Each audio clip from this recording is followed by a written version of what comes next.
সময় ছিল, এখনো আছে।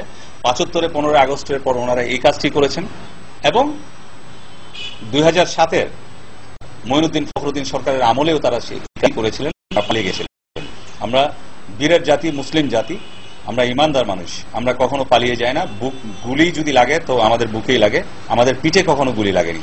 লেজ গুটে চলে যাওয়া, পালিয়ে যাওয়া, এ সমস্ত কথাগুলো আসলে এগুলো রাজনৈতিক কথাবার্তা। আমাদের সংগঠনটা রাজনৈতিক নয়, আমাদের কর্মসূচিও রাজনৈতিক নয়। আমরা এই আন্দোলন সরকারের বিরুদ্ধে নয় দাবি করে তারা বলেন, কারো হাতে লাঠি হয়ে কাজ করে না হেফাজত ইসলাম।